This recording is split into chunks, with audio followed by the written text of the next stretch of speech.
girls varsity soccer game between the visiting Lakers from Minneapolis Southwest High School, members of the Minneapolis City Conference, and your Eagan Wildcats. Now let's meet the starting lineups for tonight's game. First, the starting lineup for the visiting Southwest Lakers. Starting with the goalkeeper, freshman number 1, Eowen Simon. Midfield, sophomore number 4, Alex DiFiore. Defense, senior number 5, Ella Wise. Midfield, junior number 11, Ren Vandewalker. Defense, sophomore number 12, Megan Schenke. Midfield, junior number 14, Magnolia Millar Bruzek. Midfield, 8th grade, number 17, Megan Curley. Defense, junior number 18, Natalie Shack. Midfield, sophomore number 19, Addie Smith. Midfield, junior number 23, Carolyn Curley. And forward, freshman number 30, Alika Bahaji. The co-head coaches of the Southwest Lakers are Sean Baker and Patrick Strauss. Ladies and gentlemen, please welcome our visitors to Wildcat Stadium this evening, the Minneapolis Southwest Lakers. Now let's meet the starting lineup for your Eagan Wildcats as they come through the introduction tunnel, starting with the goalkeeper, senior number 1, London Anderson. Midfield, senior number 2, captain Megan Carlson. Defense, senior number 5, captain Sarah Brecklin. Midfield, junior number 10, Maddie Hobbs. Midfield, sophomore number 12, Mallory Jensen. Forward, junior number 13, Caitlin Matzik. Defense, senior number 16, captain Mara Ganji. Forward, senior number 17, Kate Riley. Defense, sophomore number 23, Kira Waldrop. Defense, freshman number 24, Catherine Cron. In midfield, freshman number 25, Kylie Weisendonner. Wildcats assistant coaches are Carrie James and Dylan Ron. The head coach of the Eagan Wildcats is Sherry Ekstrom. Ladies and gentlemen, your Eagan Wildcats. The officials for tonight's game, the center referee is Brad Charchenko. The assistant referees are Callista Rice and Greg Swanson.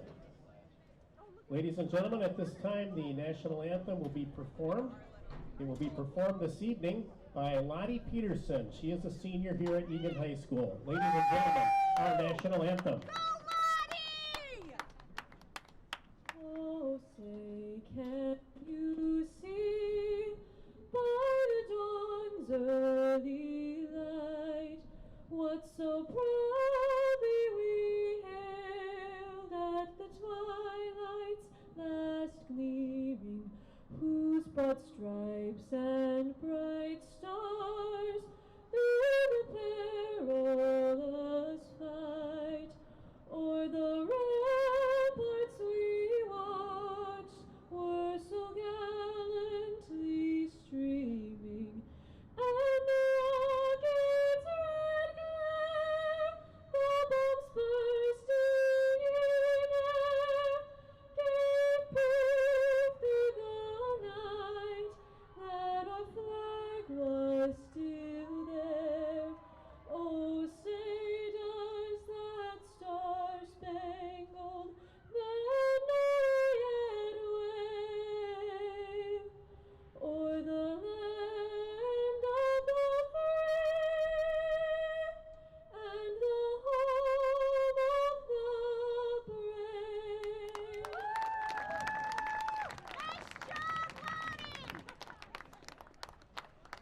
Thank you, Lottie. I was a middle school English teacher. Tonight's girls varsity soccer matchup against Minneapolis Southwest featuring your Eagan Wildcats. My name is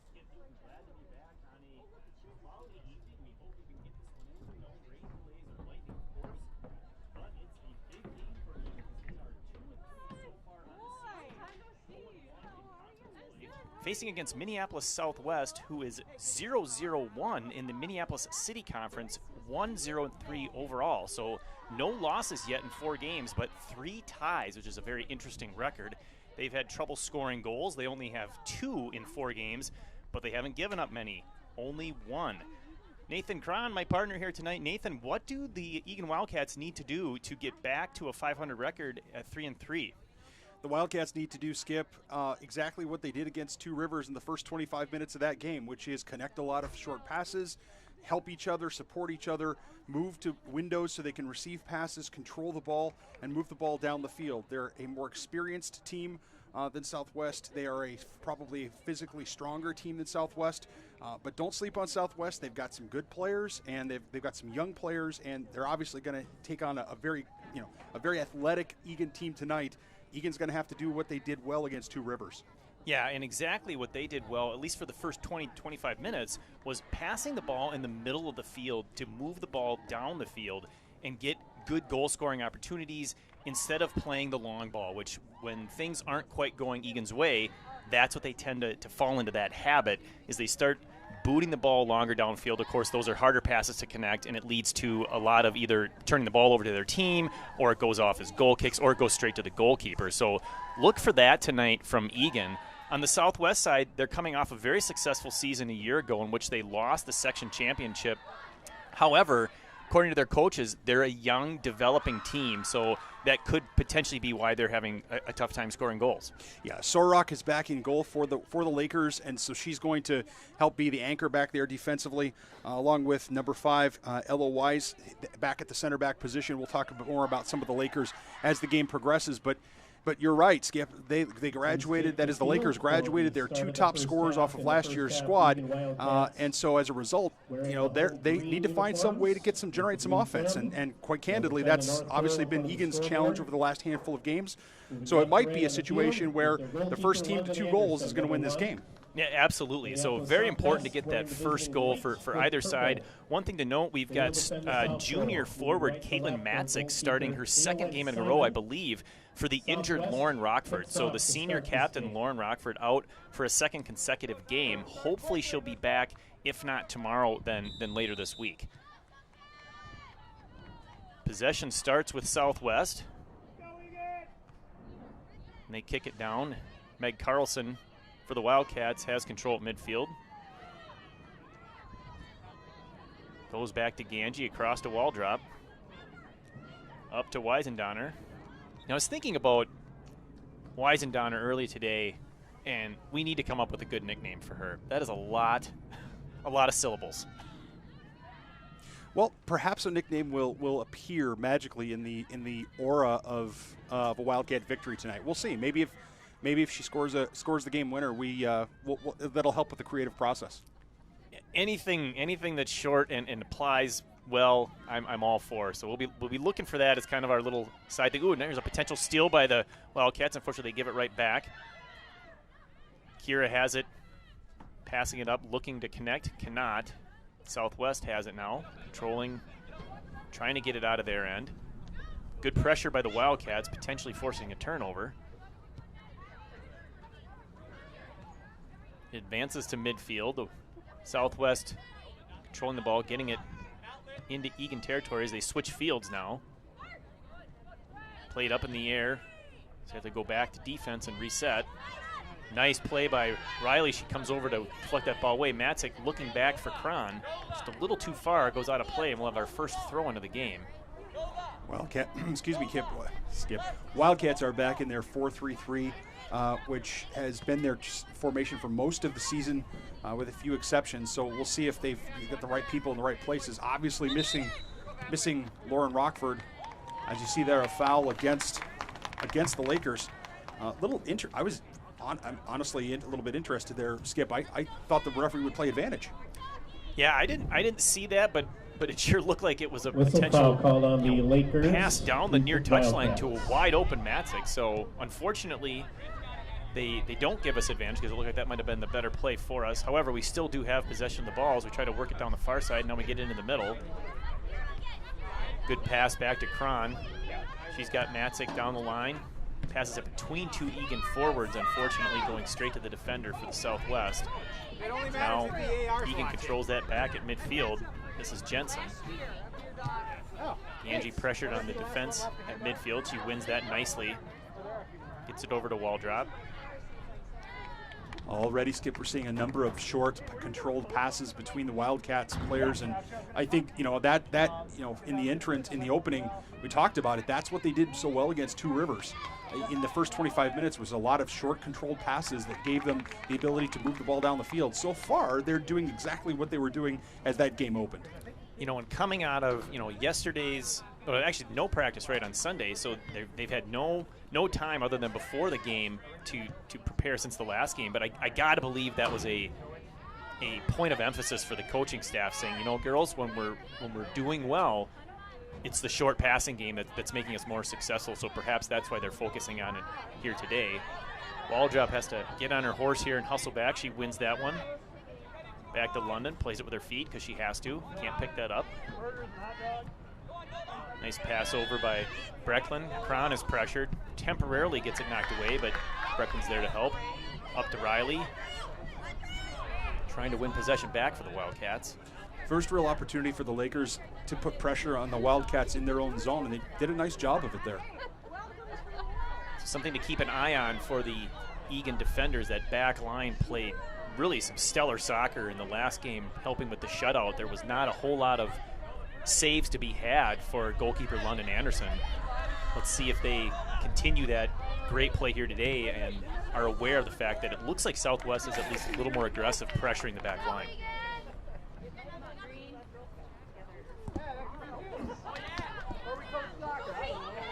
Riley trying to win this one. She deflects it towards the keeper. Plays that well enough to get possession. Nice aggressive pressure there by Riley. She tipped away that clearing attempt.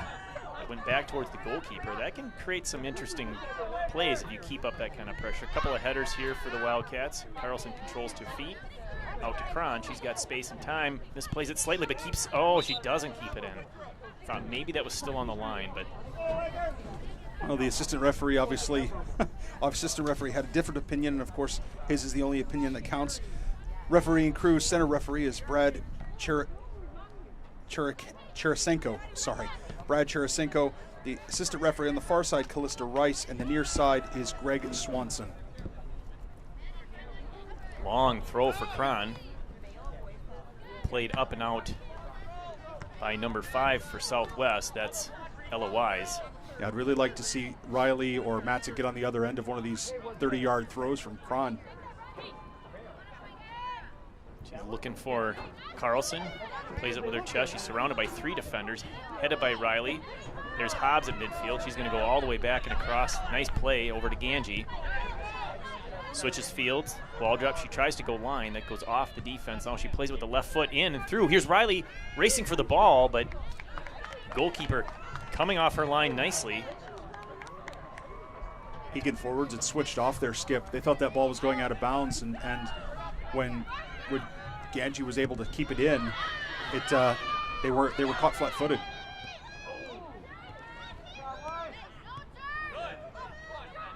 Eagan tried to force it through there with a through ball, played by the Southwest defense. Now they control midfield. That give-and-go attempt is thwarted by Waldrop. She now controls. Looking for a pass. She finds one. Back to Brecklin.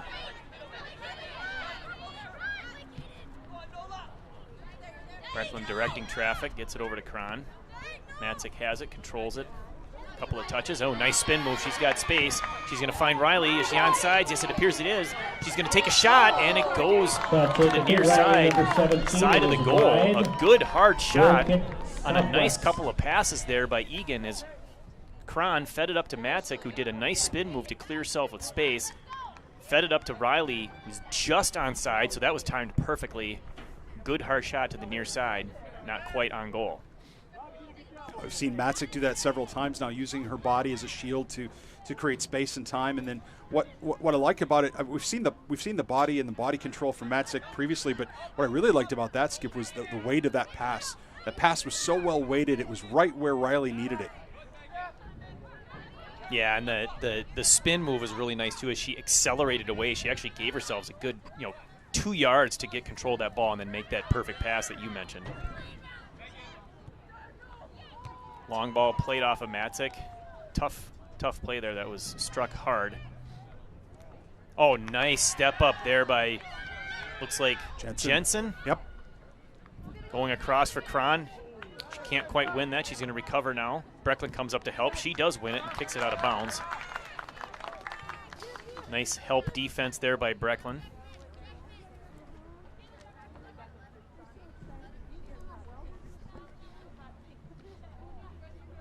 This one is headed out by Southwest. So another throw-in attempt here for Kron. Oh, nice little flick there by Riley, but no one's home for Eagan. She's going to go back to wall drop. Plays it up for Weisendonner.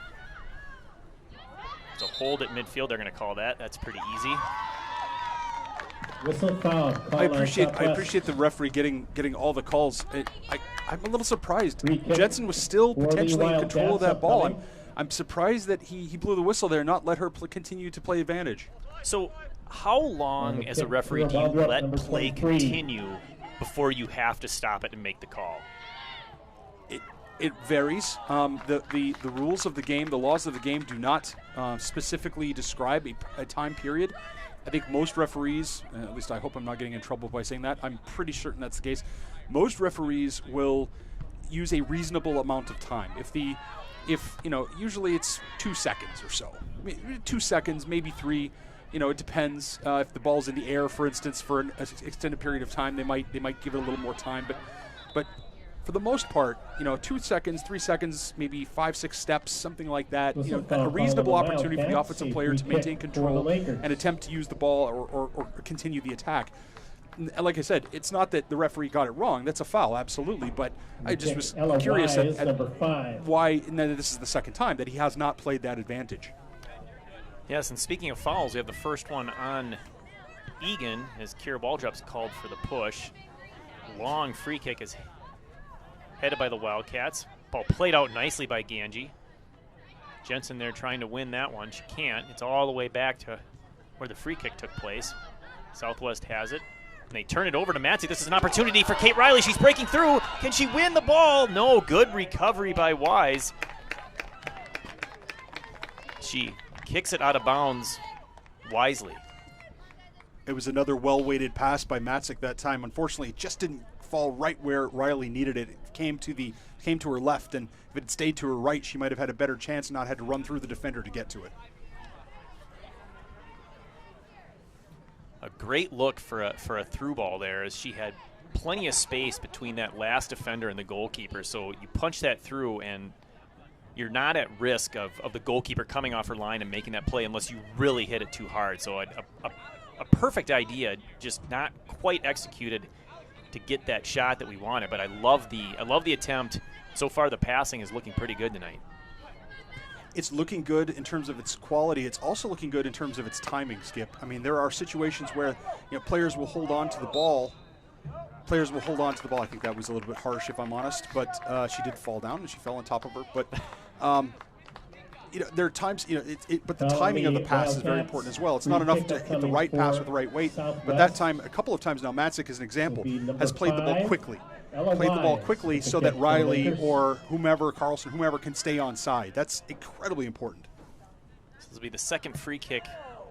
That one's attempt to put it on target, but it's wide left. Number 5 is wide, goal kick. The long shot there by Wise would be a goal kick, for Eagan, the first of the game. They go short to Brecklin as she brings it up. Goes deep. Riley over. She's going to tap forward to Matzik, but she's not going to win that one. Not quite down the line enough. Southwest turns that one. This one's intercepted by Carlson. She's going to go long. Looks like this one's going to be offsides. Unfortunately, Wildcats a offside great is the ball call. by Carlson, but Weisendonner was clearly offsides. Indirect That was free an kick, easy call. Southwest. Yeah, she got caught there trying to lick the cookie dough out of the pot before it's been baked. Certainly, I mean, no question about that. Weisendonner was offsides. But we talked at the last game about how we and I think a lot of coaches, they like it when their team is aggressive enough to get a few offsides calls in a game. It means you're pressuring that last line. You're looking for those, through balls or over the head or whatever you want to, corner passes. You're being aggressive. You're trying to create goal-scoring opportunities, and that's important. Here's a long one played in by Waldrop. This one could be trouble. It's off the goalkeeper and just past the Eagan forward. Carlson was there, up from her midfield spot. This one's back to Cron. She kicks that off the defense. Nice play by Cron. I'll see if that big throw comes into play here. Almost like a corner kick. She goes shorter over to Hobbs. Back to Cron. Nice little two-man game. This one unfortunately goes between Hobbs' legs and then off of her and out of bounds. Bit of a bad break there for Hobbs. Trying to win the possession. Normally she's extremely reliable with her foot skills. That one just deflected off of her. Cron's going to play this one up in the air. Looked like a bit of a communication challenge between Hobbs and Cron as well, Skip, if I'm honest. I mean, it looked like it was kind of the old, between the right fielder and the center fielder. You take it, no, you take it, you take it. And in the end, the result was a mishmash. Riley has this, taps back to Jensen. Loses control. Now it's about her against 3-4 Southwest girls. Carlson comes over to help, taps it away, nicely done. Eagan now has it. Hobbs back to Brecklin. She didn't have the short pass, so she chooses to go long. Knocked away. Hobbs, nice little pullback to win possession. Getting harassed from behind. Teammates have to help her out there, Skip. They've got to tell her that they're available for a pass as Hobbs' head was down, is trying to keep control of that ball. Southwest has it, moving down the near touchline. Kicks it past Brecklin, but that one goes out of play. Another close one. The AR right on it at midfield. This will be a throw-in deep at Eagan territory for the Wildcats. Cron throws it over the first two girls. Played by Southwest. But Eagan now controls again. This is Jensen. Going across the field, she's going to drop it for Waldrop. Up from her defensive spot. Looking to go down the line. Nice left-footed shot over the head of a couple of girls. Riley's over, trying to make a play. Jensen's there. Uses the body control. Nicely done. Now she's going to cross. Gets a good leg on it. This is played there by Matzik. Oh, her shot is just saved. She was on sides when the ball was kicked. Matzik had a glorious scoring opportunity, but the Southwest keeper comes off her line and just gets a foot on that. I don't think Matzik got enough of that one that she would want if she could have that one again. Yeah, I don't think there was a lot of contact there. So good call. Oftentimes when the offensive player goes down in the penalty area, there's a shout for a penalty or something. There wasn't a penalty. Sorok just made an excellent play, denying Matzik what would have been her first varsity goal. So some good pressure by Eagan, some good passing, setting up that great goal-scoring chance, the best one of the game for either team. Nice play by Brecklin to stop that through ball. This one's played up to Weisendonner. She tries to spin the defender. Can't get past her, but does win possession for another throw-in. Substitution for the Wildcats into the game. Number 15, Ella Logan. Going out, Caitlin Matzik, number 13. So a good shift there for Matzik. She's replaced by the sophomore forward, Ella Logan. Yeah, Logan's game a little very different than Matzik's game. It's much more of a speed game. It's much more of a long ball game. We'll see how if Ella Logan presents some additional challenges to the defenders using her the way she plays and what she brings to the table. The Wildcats have had a couple of chances to get behind the defenders. I think they are susceptible to some speed up there. I would love to see the Wildcats try to get Ella Logan into a place where she can use that speed to run onto the ball and see if she can't get a goal here. Here we've got a free kick for Southwest. A little confusion as to where this has to be taken from. Lakers. I think the key, Skip, with Logan or indeed any of the forwards is, can you get the ball to them early enough and let them run onto it? And I think if you can, they'll be successful. If you hold the ball too long, it doesn't matter how fast they are, because they'll either be offsides or the defense will have a chance to collect itself. Southwest trying to move it down the far touchline. They control it. They cross it into midfield. Nice pass. This one's tipped, but straight back to Brecklin. She gives it a huge boot. Riley trying to pressure the defender to win possession or force it to go out of bounds. She does neither. Nice play by the defense. They control with a couple of quick passes. Waldrop steps up, keeps it in. Well played. Eagan wins control, but then loses it again.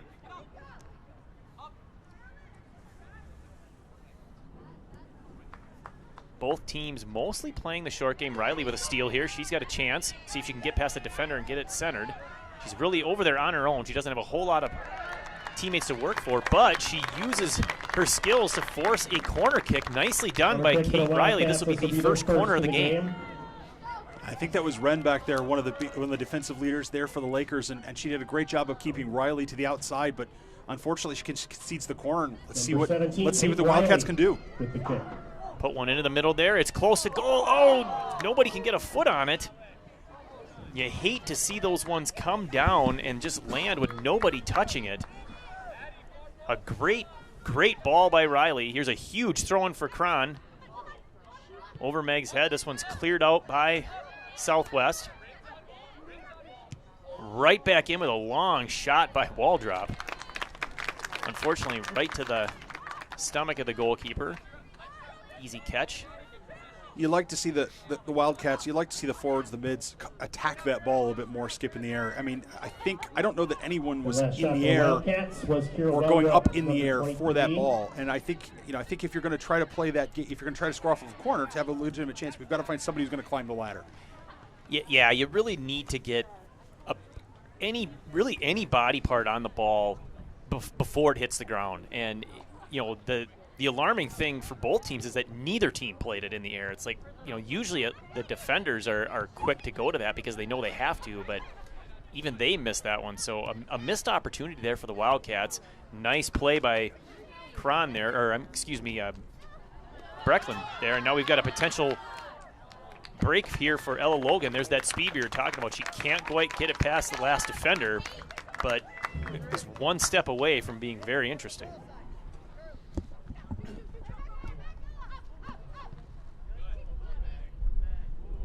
Cron gets it up to Logan. We're going to have another throw-in. This is where that big throw for Cron could be a nice weapon. Like to see her put some air on it and get towards that penalty spot.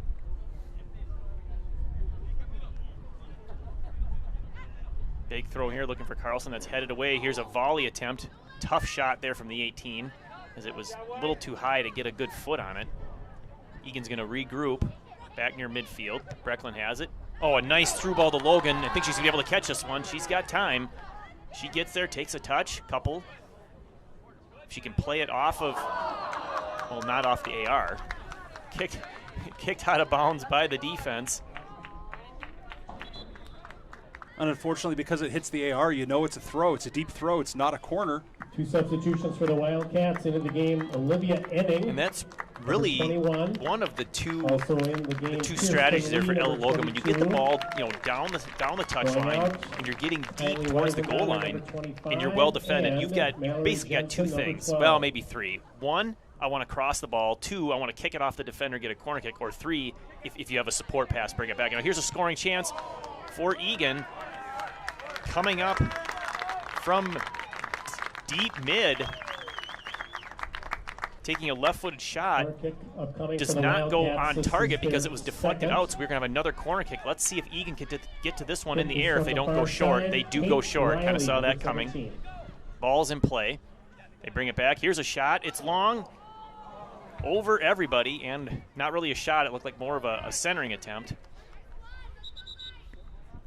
I was hoping maybe that was targeted for the far corner, but she went across field instead. Well, the positive there, Skip, is that the Wildcats executed the short corner well and got the nice cross. The thing that still needs to be worked on is clearly that they need to attack that ball in the air. They need to do something, and of course the cross needs to be into the goal area, not out wide of the goal. And that's, it's early. It's still early in the season, but it's something they have to fix.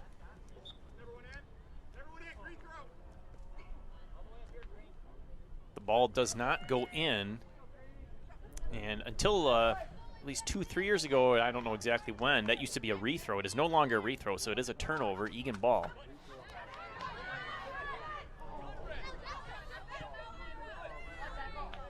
Southwest breaking it out. They're going to put a through ball, but Breckland's going to win that one back to Anderson. She'll give this one a boot. Get it up near Carlson. There's Riley with a flick. Nicely done. Eagan trying to win back possession. Nice touch there by Yenning.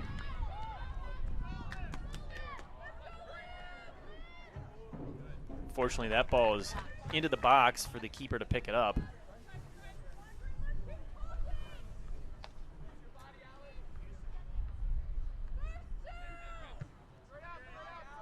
Big punt past midfield over the head of Ganji, but now she recovers. Misplayed on the far side, turn over to Southwest. They control the ball. Well, that was a lucky one, goes right between her legs. She crosses, but there's Ganji to play this. So the substitutions have changed positions a little bit for the Wildcats. Mara Ganji, usually one of the two center backs, is playing the 6 now. It looks like she's playing a defensive midder position. So a bit of a switch there for Ganji. She's been playing either backline she's been playing backline defense for over a year, but I know she does have experience in her soccer career playing midfield. So maybe, Ekstrom trying to mix things up a bit and see how she does at the 6. Well, they've got a lot of seniors at the center back position, some good experienced players, and you want to get them on the field, Skip, and you have to find a way to do that. And one way is to move one of your best center backs to the 6th position.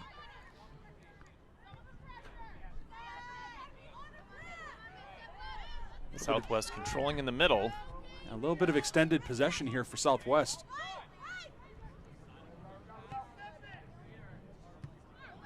There's Ganji stepping up, trying to get it over to a teammate.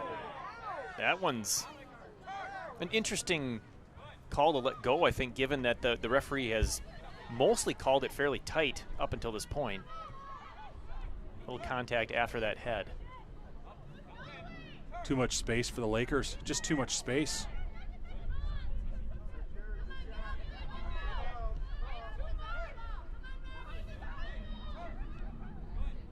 Yeah, a lot of consecutive passes in possession here for Southwest.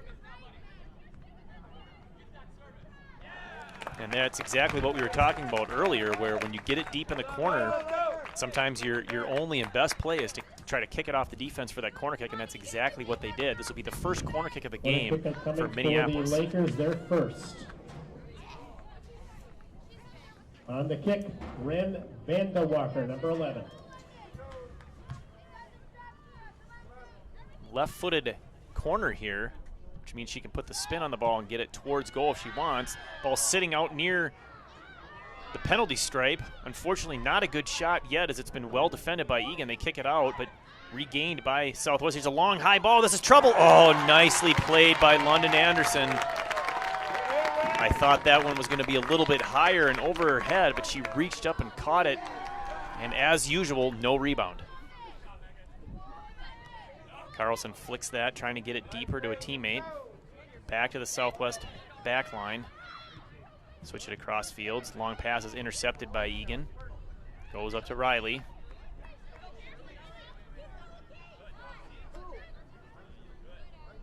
Eagan loses possession. Now Southwest back on the attack. Playing that short, long passing game. Oh, here's a nice move over on the far side. Getting past one defender, but not two.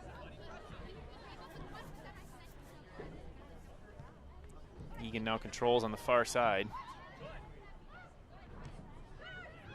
Nice spin there by Carlson. She's going to go up and through. She's got a free chance. Here's Logan racing. The keeper comes off the line. I'm not sure why she seemed to hesitate on that. She almost let Logan win that ball. A great effort by Logan. The ball was too far to the inside. I did not see who played that ball forward, but she had two streaking forwards, and I wonder if she wasn't sure which one she was going for, so she tried to put it in the middle and hope one of them would run onto it. In the end, the chance disappeared. Good passing here by Southwest. Again, they've been doing this a few times now lately in the last, I'll say, 5 to 10 minutes. Play down the far touchline into the corner. Eagan recovers defensively, but she's able to get that left-footed cross off. Here's a header by Southwest, cleared out by the Wildcats. That was Kira Waldrop, who's slid into one of the center back positions with Mara Ganji moving up to that holding mid. Wildcats have got to be more disruptive defensively. They're just not as intense as they need to be right now to keep Southwest from having the pressure that they're looking for. Logan wins that one. She spins her defender, leaves it for Cron. Unfortunately, Cron wasn't close enough to the ball, but Logan wins it back. Riley has it. Feeds Logan just a little too far.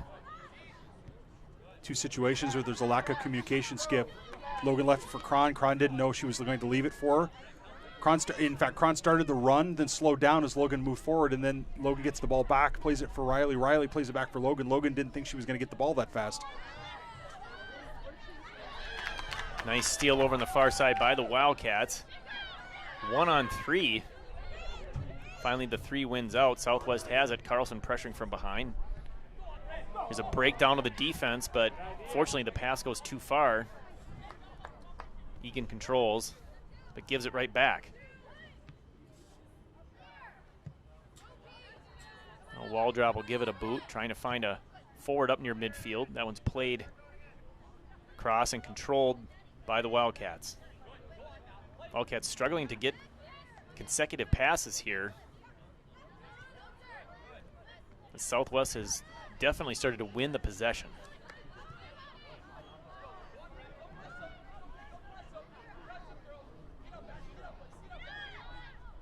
Nice little touch there. So here's a good passes, and now they got open space. She's got an opportunity to make a play here. She goes right down the middle. It gets through everybody, unfortunately.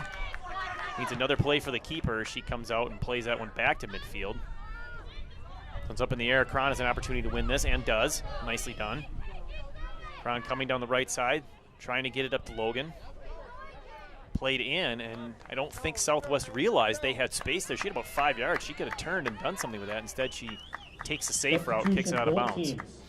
4 for the Wildcats. Into the game now. Well, the Wildcats definitely are Wildcats substituting here, as are the Lakers, and the Wildcats definitely needed some substitutions because the combination of players on the field at that moment just was not providing the kind of controlled passing and quick decision making that we were looking for, or that Coach Ekstrom was looking for. So let's change it up and see what happens. Checking in for the Lakers now, Megan Waller, number 21. Back to Cron off the defense. She'll have another throw.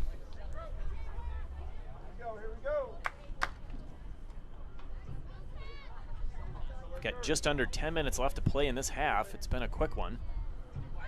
Ball thrown in the box, and nobody there but white jerseys. This one's headed up and over everybody. And there's the play by the goalkeeper once again. You know, off those long throws, it's the second touch that's almost is going to give you your best scoring opportunity, Skip. And that's, you know, it's not the first touch; it's the second touch. I'd like to see the Wildcats do a better job of getting that, knocking it down, and putting it on someone's foot. Here's a play down the far line. Will it stay in? Yes. Good hustle by Southwest. Good pass down to the corner. This one's crossed. This is dangerous, but London Anderson comes out, deflects it, but can't. Oh, no, we have a goal. She couldn't control it entirely, but it stayed in bounds, and Southwest is able to punch it into the open net. Unfortunate for Eagan, as no one could get to that loose ball. Southwest is able to put that in the net for the 1-0 lead here at the 31:08 mark of the first half. Well, it had been coming. I mean, you think because Eagan started out so strong and so fast that you would think that was against the run of play, and it really wasn't. There the run of play Back in the game, against the run of play, because 13. the Southwest, the Lakers have been dominating the game really from a passing standpoint for the last 10 or 15 minutes. Yeah, and they did a good job getting it into the box and, just creating that scoring opportunity and then capitalizing it. That's the one thing that when Eagan was passing better, they weren't able to get it in there and then capitalize on a couple of their scoring chances. Let's see if they can get the equalizer here before half. They now have possession down the far side. Double team, and they kick it off the defender. Official scoring was Brett Margolis. I'm not sure why that was a Laker throw, but in any event, goal was by Margolis. Assist went to Millar Bruzik in the 32nd minute of the first half. Long pass. Breckland's there. She's just going to play it out. She really had no other options. She was being pressured from behind. Good, smart play.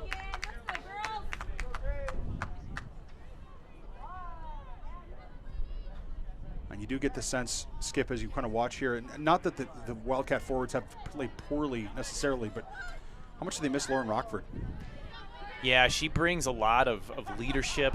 She brings a lot of speed and a killer shot when she can get it off. So that is definitely missing from their attack.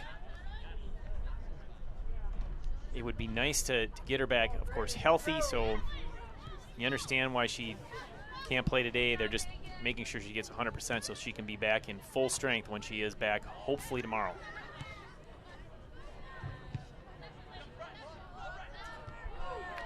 One headed by Ganji. Now she plays it with the foot. This one's going to go up and over, but not past the last defender. Eagan has a chance. There's a long ball. This one's offsides, unfortunately, again. Offside. Oh, so close.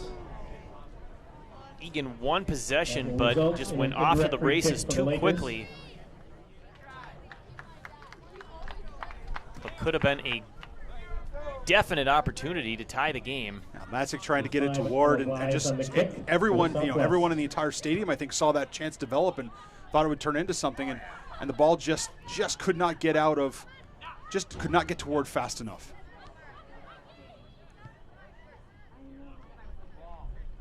So that's senior forward Natalie Ward into the game with one of the more recent substitutions.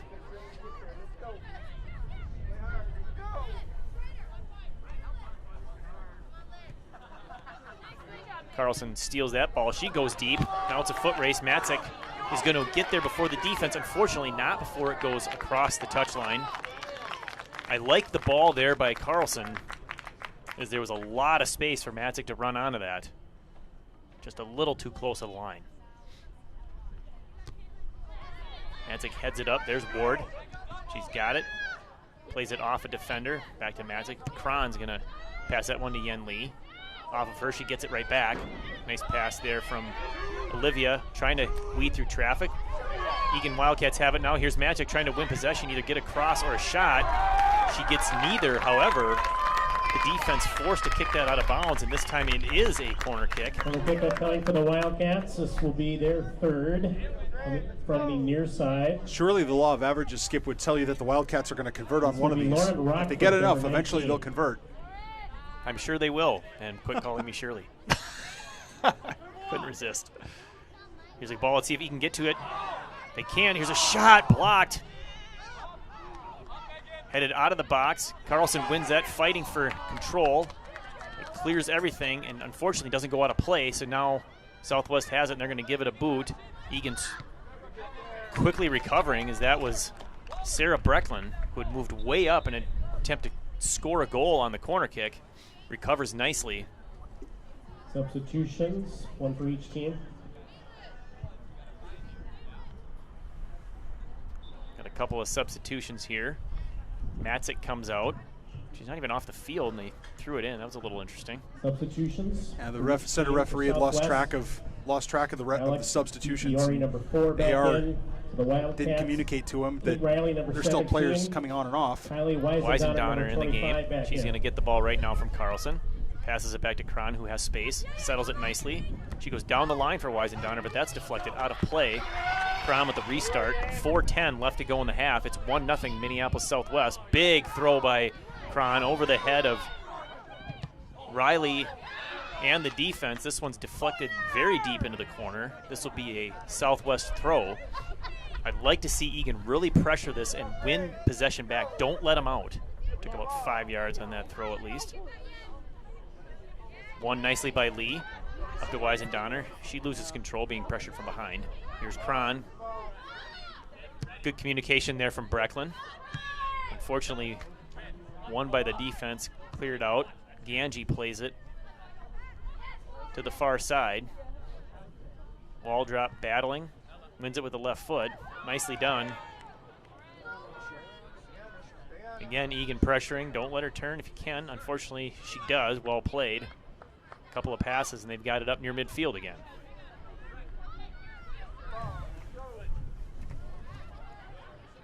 Yeah, it looks like the Lakers. It looks like the Lakers with their formation and what they're trying to do defensively. It looks like a situation where they're playing as Lee thought Weisendonner might be moving. Weisendonner was still standing still. Unfortunate lack of communication there, but let's try this again. Didn't quite work that time either, but it was better. Yes, maybe a half second too late. She let the defender fill that passing lane. Yeah, I was saying that, Skip, that against the Lakers, it appears that the best opportunities that Wildcats have been out wide in wide channels. Here's a deep cross. Can't get it past that defensive header.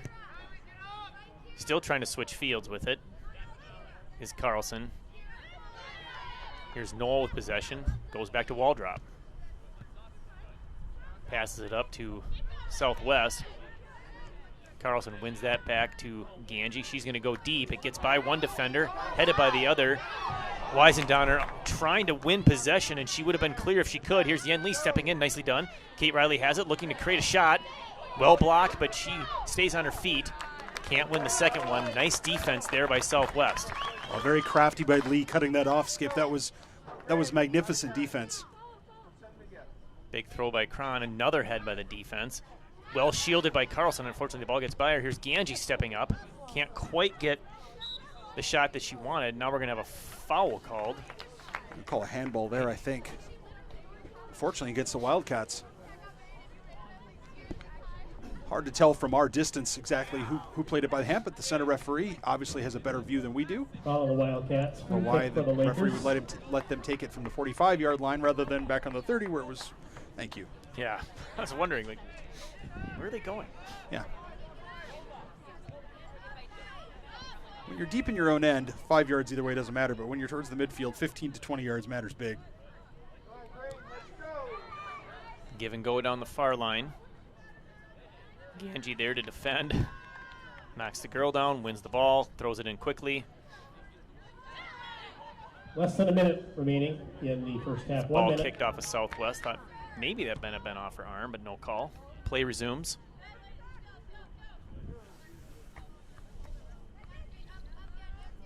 We are down. Oh, pardon me, Skip. I was going to say Wildcats need to find a spark here. They need to find somebody to make a play, maybe not in the next 30 seconds, but in the next 3 to 5 minutes of game time. They need somebody to make a step, a shot, a foul, something to get some momentum heading into this halftime. And they're running out of time to do it this half as we're down to about 20 seconds. Yen Lee has it back to Carlson. She's going to have to do something quickly if they want to get it down into a goal-scoring chance. Thus the long ball by Ganji. Here's a ball and tipped. It's up to Weisendonner. Can she win possession? It's kicked forward, back to the defense. Unfortunately, we can't win that one, and this is going to be the end of the half. So similar to the last game where Eagan comes out strong, is winning possession. However, they don't get a goal. And then as the game started to turn and the Lakers from Southwest take possession and start to control play, they are able to capitalize. So instead of being up 1-0 at half, we're down 1-0. Yeah, it's I can't say that it's the tale of two halves yet. We're gonna find out, but in some ways this mirrors what happened against Two Rivers. Skip, the Wildcats started strong, good passing, right combination of touch and movement, and then all of a sudden somewhere in the middle of the half it kind of got The stale assist or it got number 14, it became ineffective. I'll just say it that way in some sense.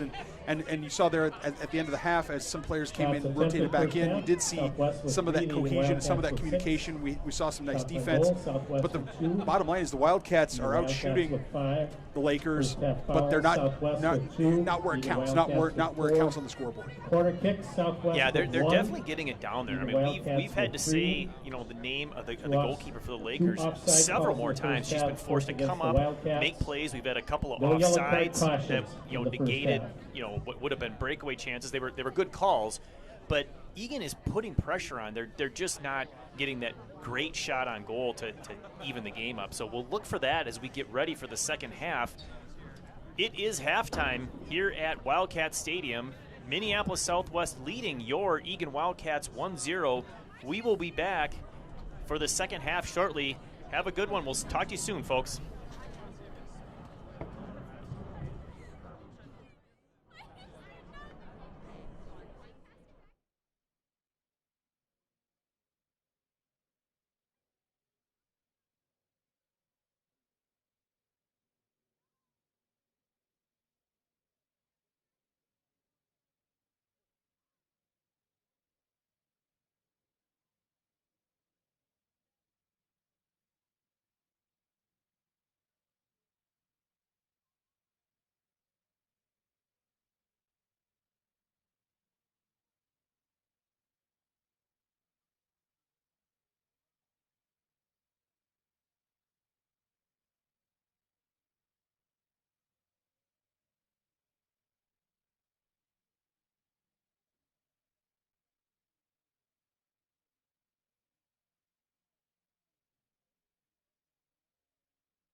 Welcome back, Wildcat fans. You are watching the girls varsity game between the Eagan Wildcats and Minneapolis Southwest Lakers.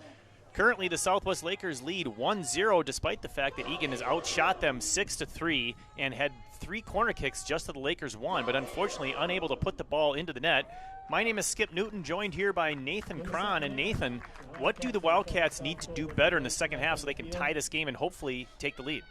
Well, the Wildcats need to play the way they did for the first 15 to 20 minutes of the half, of the first half, Skip. They need to have short control passes. They need to be aggressive defensively. The Lakers had way too much space to maneuver in the second, towards the end of the first half, and Wildcats have got to have somebody on that team step up and say, put it on my shoulders. I'm going to score the goal. I'm going to create the scoring opportunity, whether it's drawing a penalty, creating a handball, whatever it is. I'm going to do whatever this team needs, and I'm going to get a goal. Yeah, the Wildcats definitely need to have somebody make a play. We need a goal desperately. Obviously, there's plenty of time left, but I'd like to see them come out aggressive. Here's a errant pass, unfortunately, by Jensen, looking for Hobbs in the middle there. Yenli, nice pressure back for Waldrop. She's going to go deep, but there's nobody there but defense.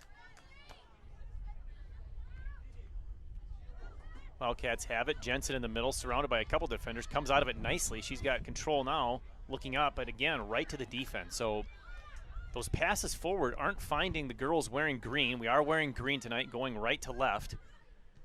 I believe there's a little bit of a wind advantage for the Wildcats in the second half. It's not a really aggressive wind, but there is a breeze out there, so it could make a slight difference. Matzek checking back to the ball well. Another errant pass here by the Wildcats. They're having trouble connecting on these passes. But they are looking to make shorter passes, which is a good thing. That's usually a good sign for Eagan. This one deflected out of play. This will be a throw-in down around the 20 or so yard line, maybe the 15 of the football field.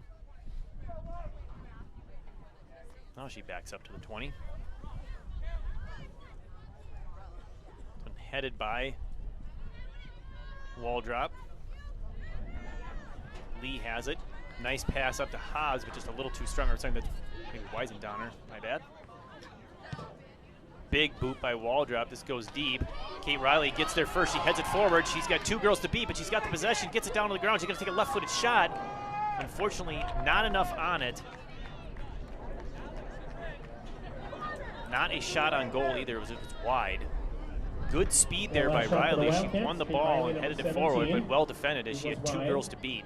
Would have been nice if she didn't have 40 or 50 yards to go there. I mean, 40 yards to go there would have been nice if that ball could have been given to her a little farther down the field. But Riley, she might be our candidate for, the best candidate to put your money on to score a goal for these Wildcats and to step up as a senior leader. Yeah, I like that idea. She was the goal scorer in the last game, the 1-0 win for the Wildcats.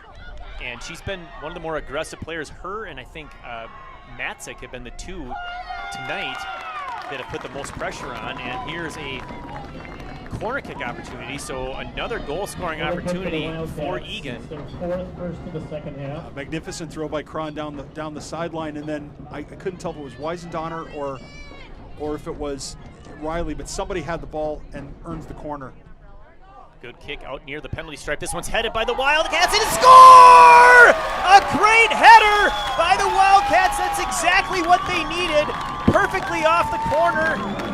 I believe that might have been, was it Ganji off the corner? I'm unsure who scored that goal. We'll find out in a minute, but that corner kick came in right out to the penalty stripe. She headed it into the corner, and Eagan got exactly what they needed, the game-tying goal. It's 1-1.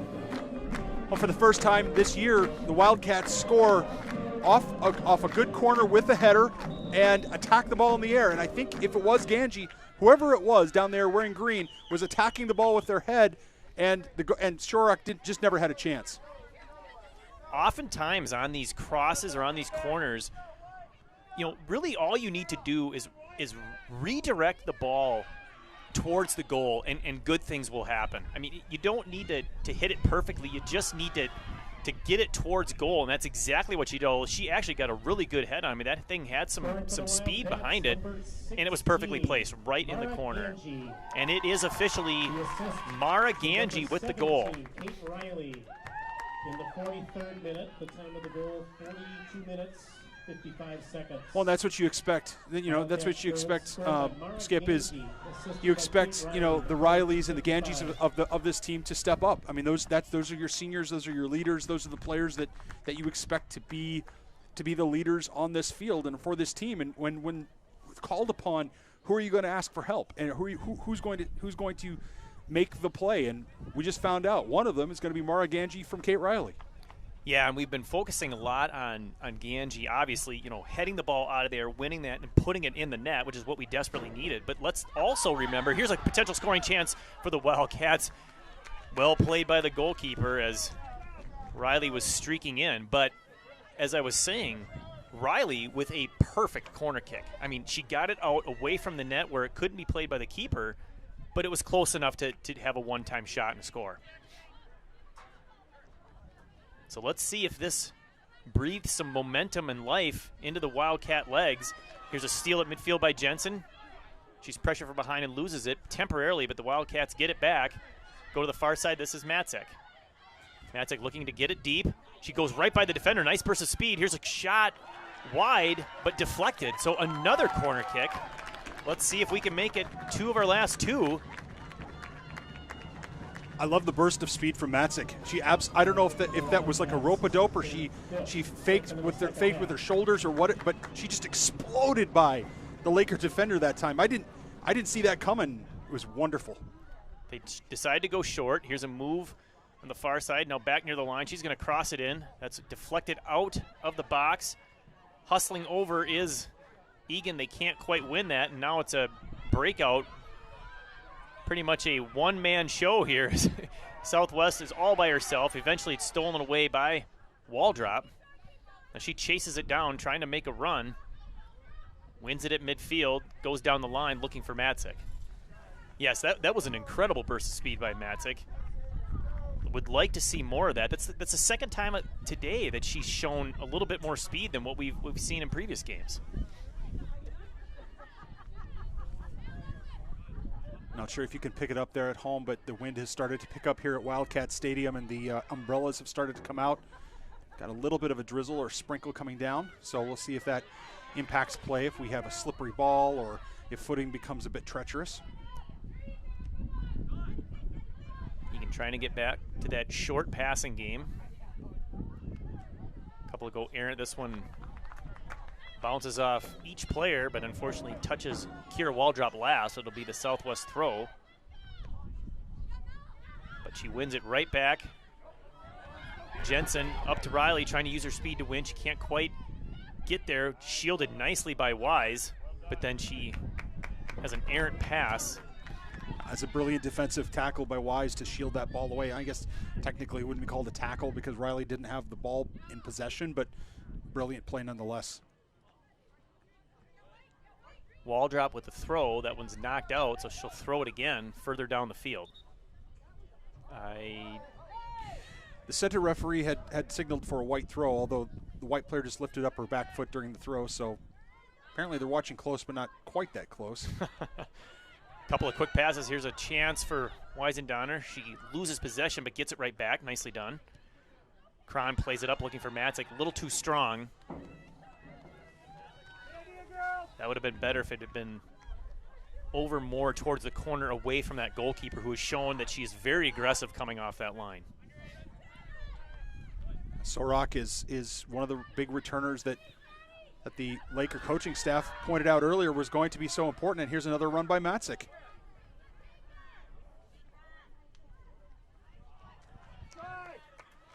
So that's goalkeeper Piper Sorak, returning goalkeeper from their successful season of a year ago. Throw-in goes back to Kron. She plays it up over a couple of girls. This one's cleared all the way out to the middle. Waldrop has time. She's going to step up and take a shot. It's a good one, but it's wide. I like the shot there from about the 30-yard line of the football field, so 40 yards out. She's got the leg. She was just a little off off on the target. Yeah, you're absolutely all right, Skip. She has the leg to do it. Still like to see someone crashing for a rebound, but right now, not sure the Lakers have had a whole lot of possession here in the last couple of minutes. I mean, that goal by Ganji, it really seems to have flipped the script a bit on the momentum here. Of course, Southwest, no stranger to tie ball games, as they've played 4 games this season and 3 of them have finished in a draw. Hopefully Eagan can get another goal and give them their first loss of the season. The Southwest boys played the Eagan boys let's see here. Sorry, Skip, it's Monday.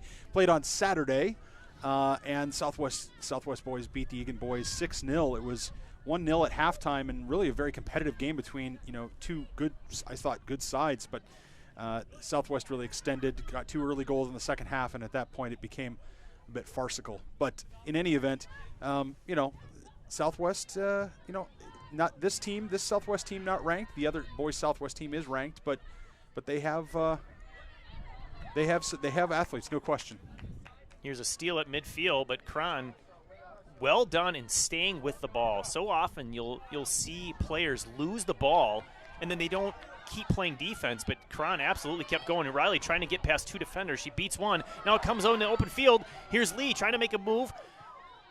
Little give and go opportunity there with Riley. Back to Lee in the corner. She runs it down, passes it back to Waldrop, but that's intercepted. Now it's deflected off Waldrop. Oh, Lee's got to go to goal there, Skip. Yes, absolutely. Lee's got to go to goal. I was thinking the same thing. You took the words right out of my mouth. I would have really loved to have seen Lee take that shot. Or even dribble into the penalty area and see what happens, right? I mean, even if she's not going to shoot, continuing the attack as opposed to waiting for the defense to reset. And as you said, credit to Cron for running that ball down, that she kind of turned the ball over and then decided, no, you're not going to get away from me, and ran her down. This one's headed out by Eagan. Can't quite catch the jersey number on that one. I think it's Ellery Bartels, maybe 14. Tough to or no, is that boy, I'm really having a tough time. And Leon. No, I'm sorry, I was Maddie Hobbs, number 10. Going out, number 14, William Millar-Bruzek. Nice communication there by Ganji and Brecklin. Yep. Of course, they played together last year on the back line. They're playing together this year, both seniors, so they're used to playing together. A couple of great defenders. This one gets past Jensen. Oh, nice flick by Lee. Oh, back and to she wins Jensen. another one. Nicely done. Neither team really maintaining possession at the moment. Lee trying to win this one, and she gets called for the foul. The Eagan faithful perhaps disagreeing with that call a little bit. It was a bit soft. I think the referee saw a player go down and a player behind her with nearby, and I think it's probably a foul, but it's at the varsity level. Is it a foul that you allow to play because it's physical at the varsity level? Maybe. Here's a chance for Southwest, but well defended. This one trickles in on Anderson. And notably, Skip, we've got 28 minutes left in this game. Southwest has not notched a shot on goal here in the second half. Waldrop has it, goes to Hobbs. He dribbles to space, but passes it right back to Southwest. Now she goes up and steals it right back. Nicely done. Hobbs still pressuring the ball. Nice of Hobbs to clean a room for us. If it's messy, clean it. If it's your mess, clean it up. That's right. Back on the defense. Here's Yen Lee trying to pressure. Can't quite get there. But Waldrop does, and she's going to get this one. It's not going out. And that one's kicked out, unfortunately, off of Waldrop.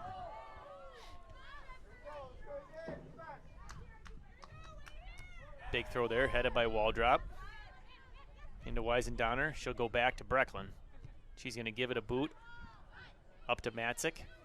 She gives the left foot up to Riley. At least we're connecting on these long ones. Here's Matzik again, using her body nicely to shield the ball. Big run down the far side by Cron. Does she get there in time? Yes, she does. She's deep in the corner.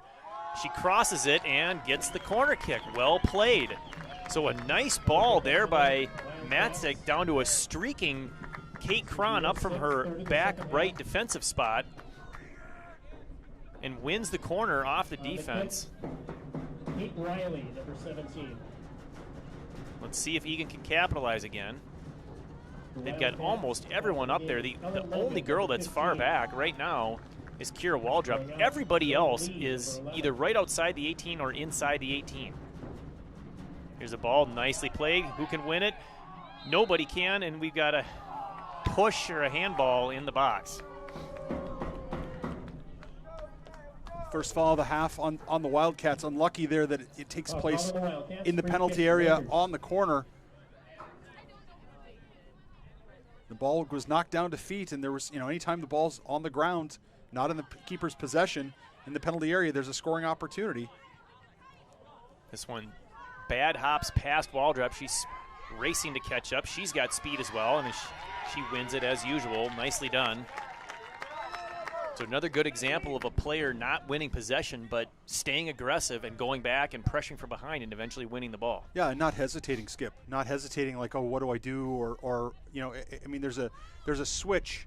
There's a switch that you have to switch from possession to non-possession, and that switch is getting flipped very quickly for the Wildcats. We've seen it several times here in the second half. And a lot of times you can tell which team is playing better and controlling play by how quickly they transition from possession to defense and back to having possession again. So a good sign there for Eagan if they can continue to do that here as they've started off. Obviously the second half started off well with the goal. They need to keep up the momentum and get the pressure on and see if they can get a second one. Cron defending down in the far corner. Nice job preventing any sort of cross or even possession. This one's up to Matzik. She's directing traffic, trying to get it deep. She's tackled from behind, wins it back, gives a shot up to Riley. Nice pick right out of the air. Good control, good touch. Riley has it. She's going to go across. She's got a wide open teammate, and she's unfortunately offsides. I believe that's maybe the third offsides of the game. She couldn't have been off by much. Offside, Wildcats. Indirect free kick for Southwest. Really unlucky there. Really unlucky that Logan was head straight into an offside position. So Ella Logan back in the game.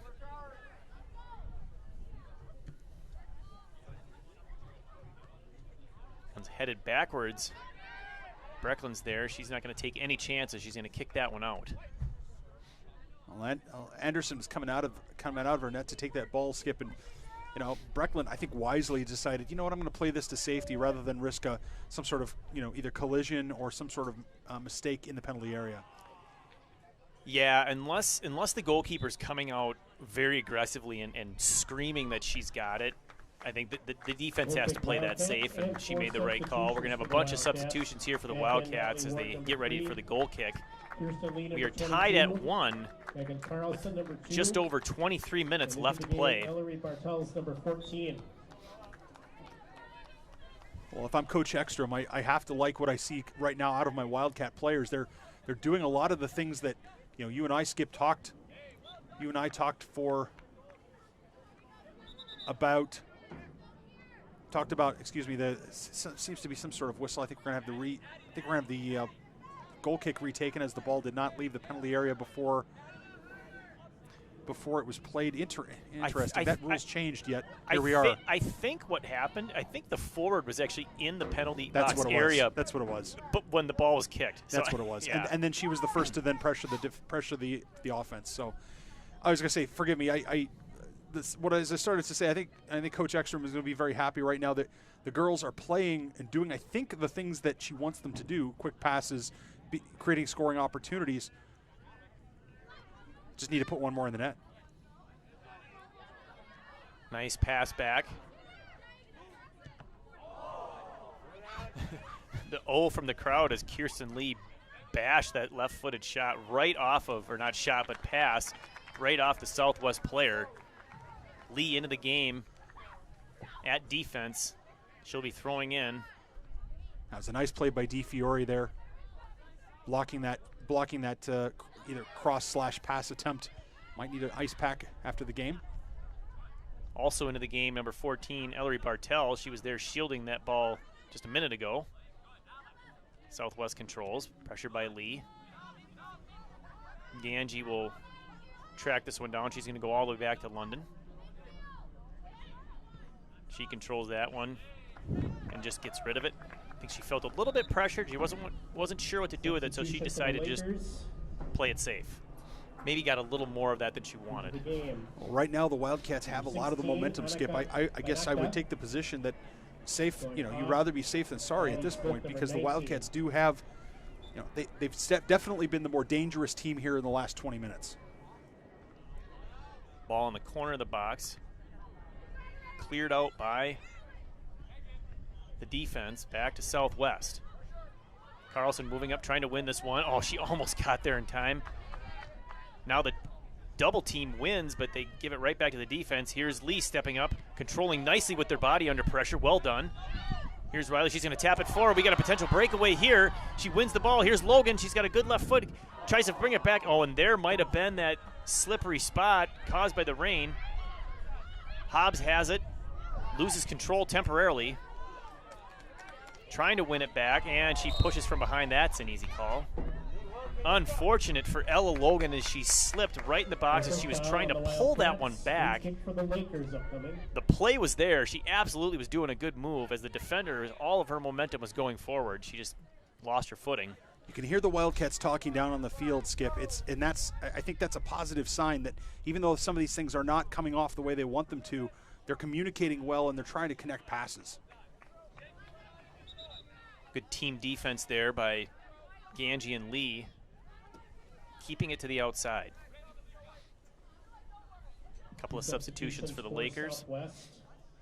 We're down to under 20 minutes, so also back in for the Lakers, halfway through the second half. Number 14. The difference between a championship, potential championship type of team for the Wildcats versus just being a good team is going to be, can you find a way here in this second half, now in the last 20 minutes, can you find a way to nick another goal? It was a nice play down in the corner there by Lee to prevent Southwest from winning possession. They were able to get there and not go out, but they couldn't do it without giving it up, and so at least the Wildcats are able to clear it up near the 30. This one's going to be headed up by Ganji. Nice control there by the Wildcats. Big boot by Lee. And we've got a foul called. That was soft. That was soft, very soft. She fell over, and forgive me, I could not see who it was for the Wildcats on the side there, but might have been Kirsten Lee. That was soft for me. Seems to be one of those cases where unless someone's all by themselves falling down, if they fall down and there's any contact, the call's going to be made. This is a dangerous spot. This is definitely a goal-scoring distance if they've got a good leg.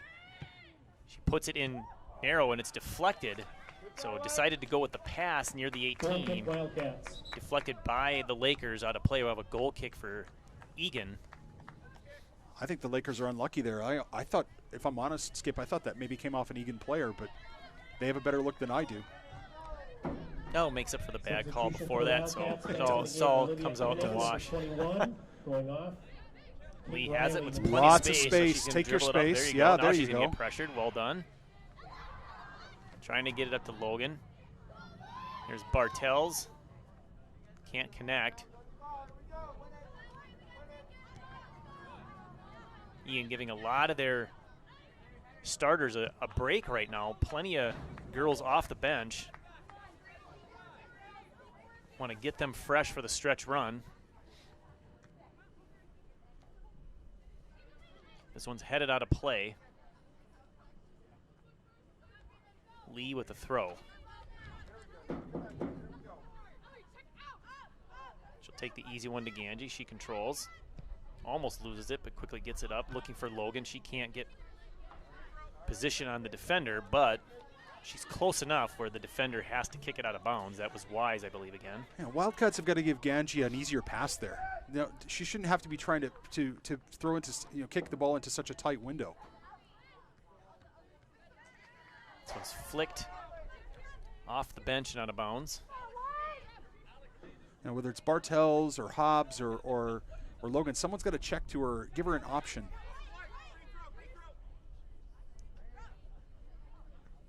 A little confusion on whose ball that was, but we'll take it. Neither team able to string together any passes here, as it's a lot of loose possession and ball going out of bounds. This one's going to, again, trickle out. Yeah, someone there has to tell Enning that they're supporting her, that they're an option for her. She had her head down. She's disappointed with herself. She had her head down, and she had possession of the ball and could have passed negative back, and instead went to the side. And of course, there just wasn't anybody there. Bartels, nice job winning that ball. She gives it a ride. Here's Ella Logan pressuring the defender. The one's not going to be able to go back to the keeper. Nice job by Logan, forcing the ball out of bounds. So Eagan gets the ball down the field where they want it. Let's see if they can capitalize.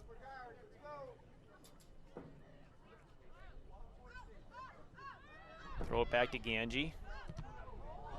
That ball's bounced back. Fortunately, Waldrop is there. She's going to play it back to London Anderson, who has to make some quick lateral moves there to control the ball. Fortunately, she does. That was a little bit more risky than I would have liked, but again, she had plenty of time. Ganji goes up. Pass back is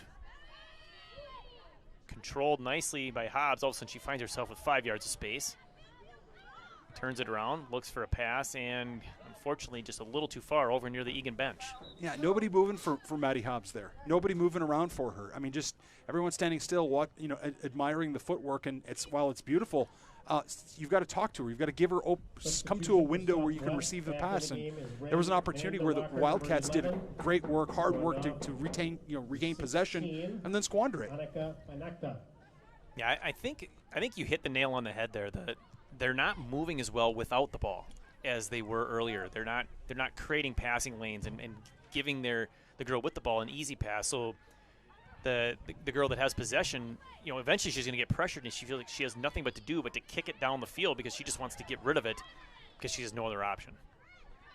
Well, it's the default, isn't it? It's the default. It's what we in a world of technology, we all know what default means, and the default is just boot the ball down the field because you rarely can create a problem for yourself. It's the equivalent of a defensive back knocking the ball down in football, or the pitcher throwing it well outside, knowing you're not going to give up the home run. But ultimately, that's not really what the Wildcats really need to have happen. They're not going to score goals that way, Skip. I'll say that.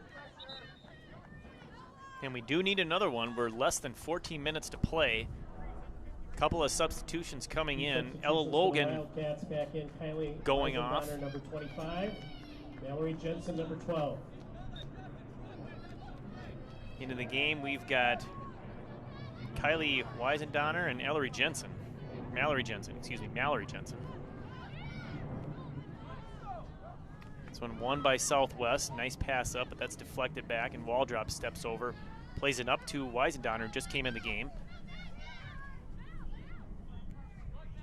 She goes to Jensen, also just in the game. Big boot by Ganji. I'm sorry, Waldrop. No, that was Ganji. I had it right the first time.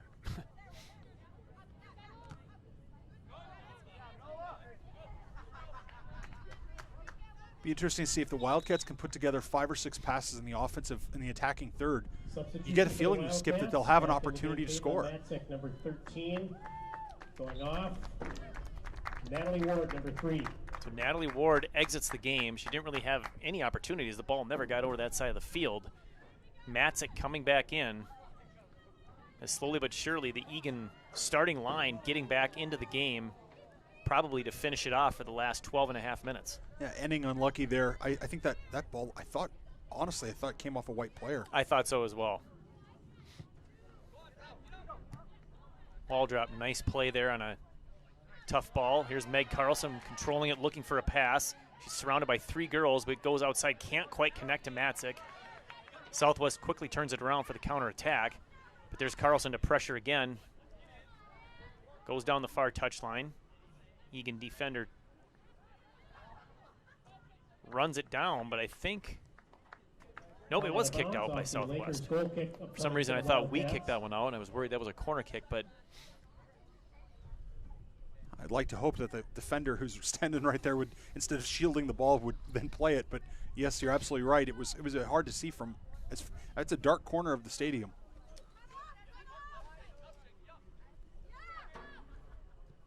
Ganji with it. Nice short pass to Lee. She goes up, looking to connect. Up at Enning. Can't do it. Thought that was a missed handball there, if I'm honest, Skip. I thought it came up, rolled up on the Laker and hit her hand, went back to her feet, but perhaps I'm the only one in the stadium that saw it. Yeah, normally if there's a missed handball, all the referees sitting down on the bench on the side here will point it out quite aggressively.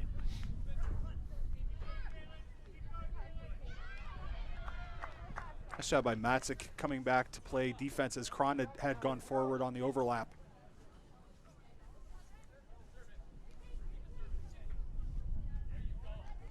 Kron with some good defense down in the corner, forcing a very deep throw. Quick restart for Southwest. Eagan wins that throw. Nicely done. Unfortunately, clears it straight to the Lakers. They now possess, trying to get into the midfield to get a shot. They can't. Good defense by the Wildcats to get it out. Defensively, the Wildcats seem to be okay. They seem to be fine in terms of being able to hold off the Lakers here for the next, last 10 minutes. But offensively, I don't see a lot of coherence right now. I don't see a lot of balls to feet. I don't see a lot of getting the timing down right as Riley comes back into the game, and perhaps that's the spark that these Wildcats need. Sarah Brecklin, number 5. So now we're back to our starting back line. I believe the starting forwards as well for the most part. So enough rest has been given. Going to try to put the pressure on here in the final 10 minutes, get that game-winning goal.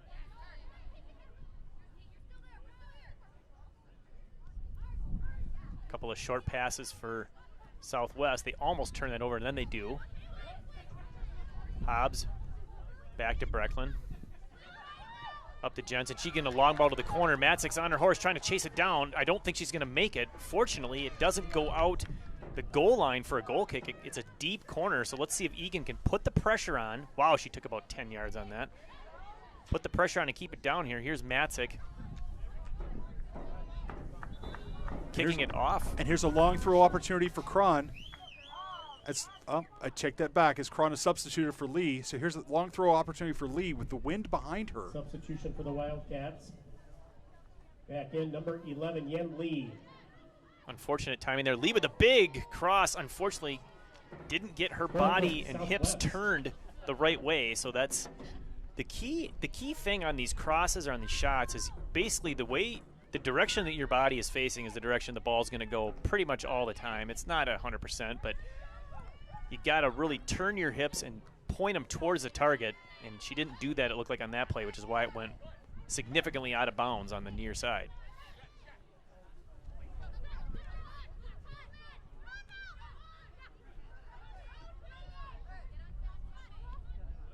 Waldrop stepping up, trying to put pressure on. She can't win it. Hobbs battling there. And another call against Eagan. The phrase hometown referee is not in play today. Yeah, I that wasn't a foul. I mean, I didn't see a foul there. Free kick, Lakers. This one's played in, deflected by Eagan. Waldrop steps up nicely. Jensen battling for it. And the handball, another handball on the Lakers as that ball rolls up. Sure looked from here that the Laker controlled it with her hand. Nice play by Lee to win that from behind. She's got control. She's going to go down the line, but this one's just a space. Unfortunately, nobody there, but defense, although quick pressure by Riley forces the throw-in. So nice aggressive pressure there by Riley so they can't just turn it around and kick it back up the field. We're down to the final 7 minutes and 15 seconds of the game. Number 19 back in. Or Caitlin Matzik, number 13. Is that Lauren Rockford on the field? I think that is just announced. Yeah, number 19, Lauren Rockford, coming into the game. So apparently healthy enough to play again. That's a surprise. I'm guessing she's going to have a little energy. That one's deflected off of Southwest. Unfortunately, goes straight to the keeper.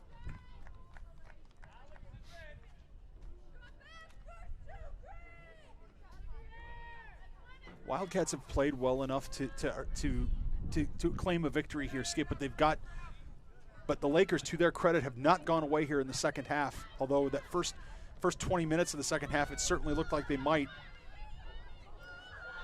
The goalkeeper's going to win that one. A nice attempt there by Weisendoner. A little too close to the center of the field. The goalkeeper, Sirac, has shown multiple times that she's willing to come way off her line and make those plays. So we got to keep it away from her on those long balls. This one's controlled by Brecklin.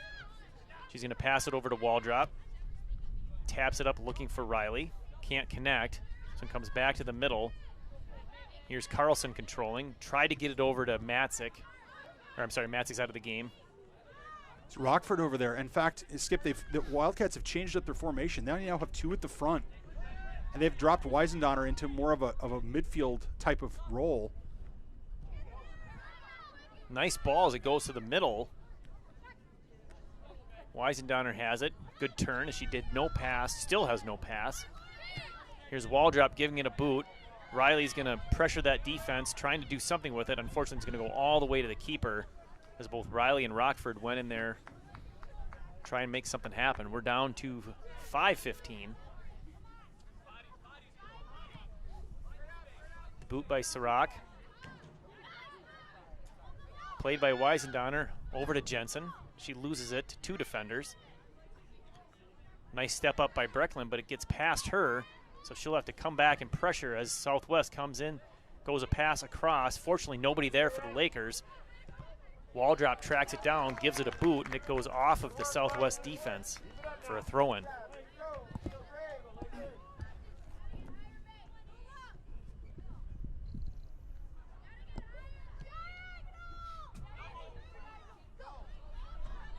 Cagey play there by Riley. Trying to pressure from behind and win that. Nice play by the defense to control. Give and go there, frees them up at midfield as they come into Eagan territory. Try to play a through ball. Ganji's shielding off nicely. London Anderson comes out to pick that one up. He's going to give it a boot. We're down to 4:10.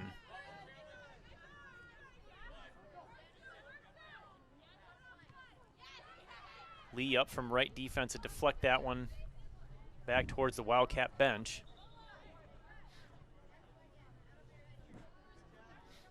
Substitutions coming in for the Lakers.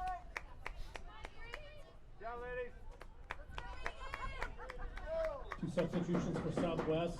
Back in, Addie Smith, number 19. Lee stepping up again. Lika Right back to the girl who threw it in, and she'll throw it in again. I don't know how much gas Lauren Rockford's got in the tank, but I'd like to find out, Skip. Yes. This one unfortunately played, and this is a scoring chance for Southwest as it played to open space. Eagan looking for the offsides. Honestly, I don't think it was there. I'm not sure why they were thinking that it would be, but maybe. And it's funny you mentioned that, Skip, because this is why this the offside rule is so challenging. I thought she was offsides. I thought that was a good would have been a good call. Van de Walker, number 11. First corner of the half here for the Lakers.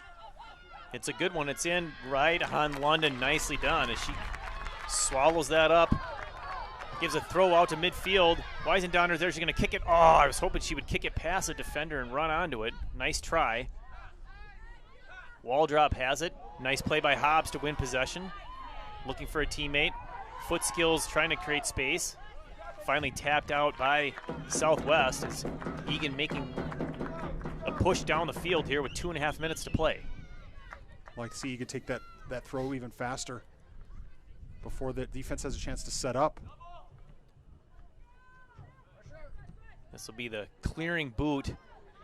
It's not going to go out of bounds, so Ganji has a decision to make. She's going to go back to Anderson. She's got Brecklin to pass to if she wants. She does. Back to Anderson. She's going to have to get over there, prevent that from going out of play. Eagan kind of flirting with a little bit of danger here, but they play it out nicely. Hobbs has it over to Carlson. She's got it. She controls. She's going to long ball looking for Matzek. Unfortunately, did not get it high enough. Clearing attempt headed by Carlson. Rockford's got it. Back to Lee. Deflected. Now Southwest controls. Tapped forward towards Rockford. Can't quite get there. They're going to switch fields over towards our end. Need a bit more anticipation by the Wildcats. A bit more anticipation as to where that ball's going to go. Here's a chance for Riley if she can win the ball. She does. She gets in there. She's defended by 2 girls, and she's going to get a corner kick out of this. Oh, they called a goal kick. Goal kick Southwest. The Wildcat fans disagree aggressively. I thought for sure she had earned that. 1 minute remaining in the second half. We're down to the final minute. Credit to Riley for not dissenting, but question. The referees have the better view than we do, but still. Oh, and unfortunately, Rockford loses her footing. Not sure if that was induced by a little bit of the rain that we've got, or she just got caught trying to change direction and her body said no. Yeah, there's 37 nice seconds. Little flick into Carlson. We've got 30 seconds left. Carlson's going to go into the middle. Fancy footwork there. Back to Ganji. Looking for something. She's got Weisendonner. Over to Waldrop. Here's a left-footed shot. Unfortunately, it's wide. She had the leg. She just didn't get it onto frame. That could be the last significant play of this game as we are down under 10 seconds. I think this one is pretty much impossible to end in any other result, barring an amazing shot right here. And that will do it. We did avoid any sort of bad weather delay, but unfortunately, the game ends in an all-too-familiar tie for the Southwest Lakers, their fourth tie of the season out of 5 games. Eagan, good comeback in the second half to tie the game 1 apiece. Unfortunately, could not get that second goal to take the lead. 1-1 final. Yeah, unfortunate. It will go to overtime. Wait, what? The regular season overtime procedure is as follows. Ladies and gentlemen, we have overtime. I thought that wasn't a rest thing. Period is on the scoreboard clock. 3-minute rest period for the teams in the benches. So we're going to have a 3-minute rest period for the teams in the bench 10 area. minutes of overtime. We'll have 10 minutes of overtime. The full 10 minutes is played. The full 10 minutes is played regardless Even if 1 or more goals are of whether scored. any goals are scored. 10-minute overtime is divided into 2 5-minute periods. There'll be 2 5-minute periods where the teams will switch The ends. First 5 minutes. So 10 minutes total of extra time, 2 5-minute periods. Change ends, and the second 5-minute overtime. All right. Ladies and gentlemen, you're watching ETV, and guess what? You've got bonus soccer coming to you live from Wildcat Stadium.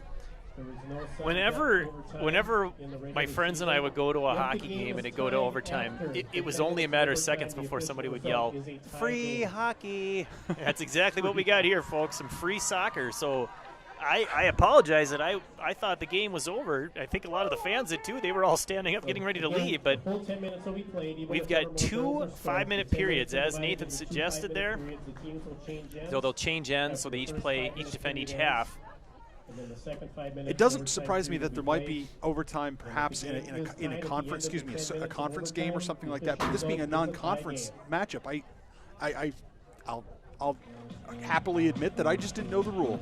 Yeah, I think I'm caught in remembering last year when, because of COVID, there was no overtime for anything except for the sections when somebody had to win the game. So stuck in the 1-year temporary rules and not paying attention to the new rules. But we've only got another minute or so before we start playing again. So a thought here, coming out early in the game, the first half, Eagan came out strong. Then they had a bit of a letdown at the end of the first half. Then they had halftime, and in the second half they came out strong again. So maybe Coach Ekstrom giving them some words of encouragement, getting them fired up, giving them some things to work on. Maybe they can come out in overtime and get fired up. I hope they're aggressive and looking for the win here. No, absolutely. Absolutely, they should be. And if I'm honest, towards the end of that game, regulation, towards the end of regulation, Skip, the Wildcats were starting to look a little dangerous. They had started to string a few passes together and make a few runs to actually create some scoring, opportunities. Not really good scoring chances, but scoring opportunities. And you get a sense that, and I'd be interested to see will we see Lauren Rockford here in the extra time? I don't know. Would certainly like to, especially if she can go. Yeah, that was a pleasant surprise, as I was informed before the game that she wouldn't be able to play today, but she comes in for like the final 7 or 8 minutes, and maybe provided a little bit of a spark. She does lead the team in goal score. We're talking about Lauren Rockford, the senior captain, number 19, has 2 goals on the season, leading the team. The other goal scorers for the team this season: Olivia Knoll, Mallory Jensen, Caitlin Riley, who got her first one in Saturday's 1-0 win, and then Mara Ganji, who got her first goal of the season tonight. And Rockford's on the field, Skip, here on the near side, near the halfway line. So we will see her on the field. So it looks like the same girls out there as what ended the half. Makes me think that Ekstrom liked the spark and liked what she saw, so she wants them back out there to pick up where they left off and maybe get that game-winning goal. Now, I didn't catch, did they say if a goal is scored, do they play the entire 10 minutes? Yes, we will play the entire 10 minutes of added extra time, regardless of whether a goal is scored. So there's no golden goal. This is very similar to a World Cup, a World Cup tie, or some sort of thing you've seen in a cup game in England or watching on NBCSN. So we will have 10 minutes of hockey, not 10 minutes of hockey, 10 minutes of soccer, regardless of whether anyone scores. I'm gonna take the blame for that. I planted that seed earlier with my hockey story. This one's crossed over. Waldrop is there. She's going to try and play it up for her teammate on the far side. Unable to catch the number there, but can't win that one. Again, I think that's Logan on the far side. So we've got Logan, Riley, and Rockford are your forwards. So a little bit of speed up there. Another call against Eagan. I feel like a lot of calls have gone against Eagan. Well, that was an extended arm by Maddie Hobbs, but really I didn't think that was, there was contact, but it wasn't much there. Gives it a boot, drops it in close to the penalty line, headed there by Ganji. Well played as Yen Lee wins that loose ball and gets it out of danger. Here's Waldrop to track it down. She kicks it off of Southwest. Nicely done. Winning possession for the Wildcats. She'll throw that back in. Logan comes back. Play that. Eagan trying to win that back as the ball trickles back to midfield. Now they're going to have possession, and they have space. Big boot up on the right side here. A little too far from Rockford. I would have liked to have seen the girl with the possession there. I want to say that might have been Hobbs. Take a little bit of time. She had space.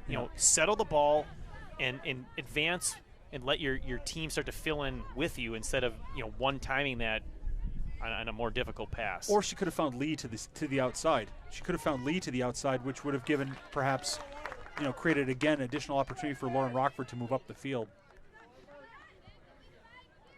I mean, I understand what she was doing for sure. There was a lot of open space there. She's got Lauren Rockford, who's got some wheels, but that's a tough pass. This one's going to go all the way back to London Anderson. She comes out, and nice pass over to Waldrop.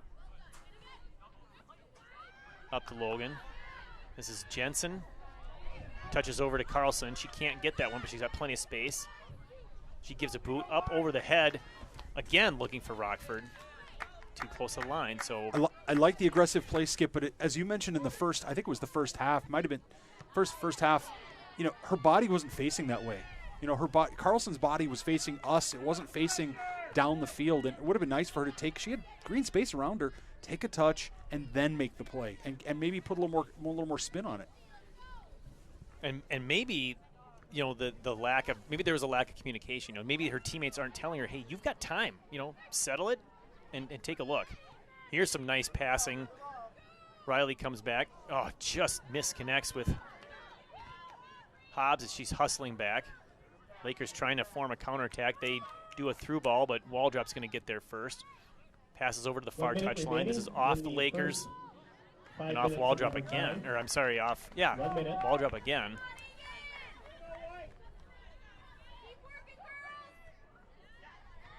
This ball comes to the middle. Need to pressure here for Eagan. Carlson does just that. Lakers, there's another one falling. That's like the third or fourth time we've seen a girl just fall. So there might be a little, oh, this one goes through nicely.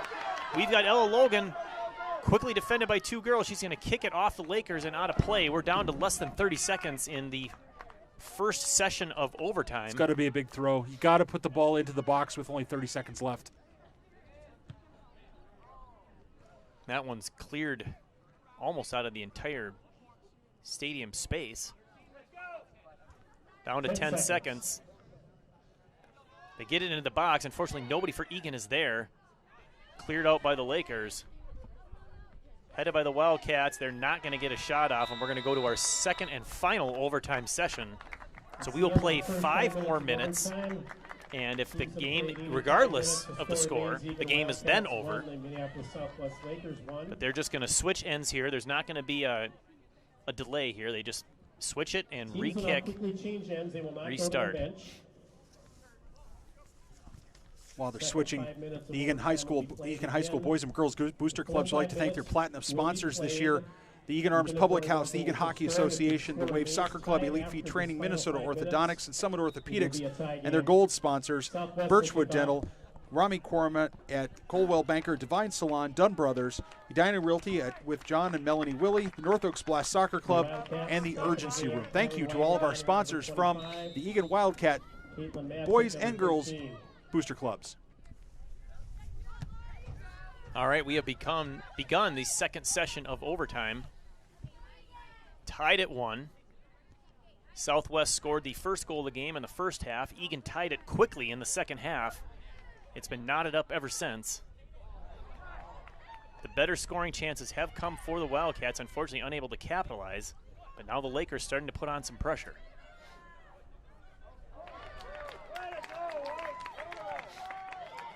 Eagan defense concedes a corner, Skip. That's definitely not the way you want to start the 5-minute period.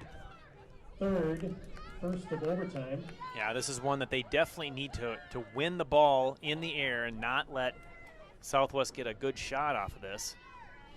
Taking the kick for the Lakers, and Leon, number 2. This one goes off the pipe. Wow, that was dangerous. Cleared out quickly by Eagan. Another girl falls down. No foul. I mean, she just kind of fell either over the ball or on her own, but goes out of bounds. Eagan will throw it in.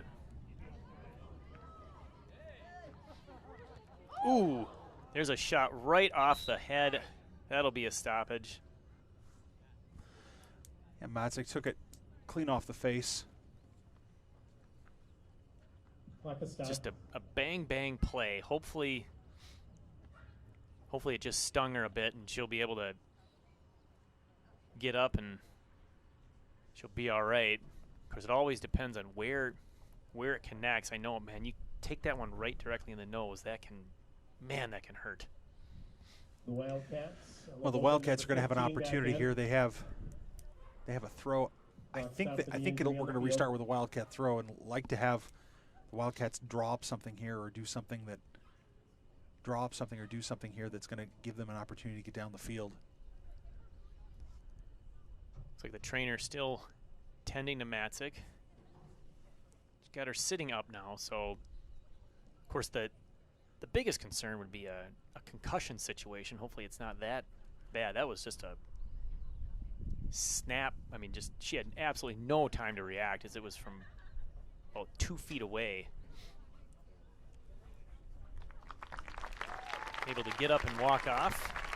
It's an encouraging sign. Of course, she'll come out of the game.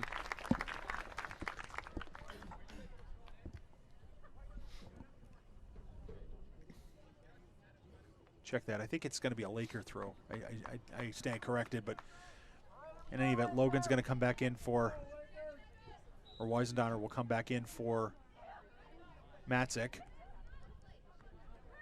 If that is the last time she plays this game, I'm going to say it right now, I think she's had an absolutely fantastic game. The best I've seen from Matzik in this now the third game of the season that I've done. So really encouraging sign. She had a great effort out there. Here's Waldrop making a run down the left side. Gets by a defender. She's got another one to beat. She's going to cross it in. Unfortunately, goes straight to the goalkeeper. So that's one where I think as a defender you're not familiar with what to do in that situation. She probably felt like she was getting too far down out of her defensive position and I just have to kick it towards goal. I would have liked to have seen her either pull that back and look for a teammate or keep pushing down into the corner and then try to turn and maybe get a corner kick out of it. Well, someone's got to talk to her, right? Someone has to talk to her and let her know what's happening and let her know what the opportunities are. Here's one down to the corner, but Eagan won't be able to catch that. And it goes out, I think, for a throw-in. It went off the base of the corner flag and just on the touchline side. Of course, they take the customary 5 to 8 yards, even though it went out literally on the corner. Eagan wins this to center. They're looking for a shot. Can't get one fired up, but they maintain possession all the way across. Here's one for Ganji. It's a long one. It's high. Is this a good one? It's too high and up, and the field goal, unfortunately, is good. But not what we needed. When she first hit that, I thought that one might be headed for the top of the goal. Well, I would have liked to have seen somebody in green crash in the goal, too. I mean, it looked like everyone was standing there admiring Ganji's kick, and it was impressive, but got to be moving because if that ball were to get knocked down or hit the post or hit the crossbar, you want to follow up the rebound. Waldrop wins that goal kick. Nice pass back. Good control there by Eagan. Ganji looking for corner. She's got Weisendonner over there. She's shielding, defended by two girls, still maintaining possession. She hits a streaking forward down the left side. Great patient play there by Weisendonner, controlling it. Now Waldrop's going to throw one in towards the box. This one's unfortunately off of Kate Riley and out of play. Another goal kick for the Lakers. We're down to 1 minute to play in this game. Wildcats just need the Wildcats not how do we say it? They're not protecting the. They're not taking care of the ball, Skip. They're not taking care of the ball quite enough. It's not that they're spraying it everywhere, but at crucial times, the ball's just either coming off with a hard touch or the pass is being forced, or they're just not. They're just forcing it just a bit too harsh. See if they can get one more scoring opportunity. Hobbs coming in aggressively looking for that. She does a through ball. This one might be too far, although Rockford racing over there. And Rockford was standing still when Hobbs played the ball. I mean, that's just a situation where the players have got to be moving when that ball comes, when the ball is able to be played that way. Nice play by Sorak, the goalkeeper, to go way off her line out wide and win that one. We got 10 seconds left. This ball is played out of bounds, and that's going to do it. By the time this one's thrown in, no one's going to have time to score. So now the game is over. Now we have a final. It is still tied 1-1. A little bit disappointing, I think, that Eagan couldn't find a way to win this game. It felt like they had many chances to put in a second goal. But it is what it is. It's a tie. It's better than a loss. So the second game in a row where Eagan doesn't lose, so the unbeaten streak now at 2. I like that. The fourth tie of the season for Minneapolis Southwest. 1-1, Eagan and Southwest. Again, the goal scorer, her first of the season, Mara Ganji, on a beautiful corner kick from Kate Riley. That was early in the second half. Nathan, what are your final thoughts on tonight? Well, Skip, credit to the Lakers for really playing hard, playing the entire game, and not letting early momentum in both halves by the Wildcats knock them off their game.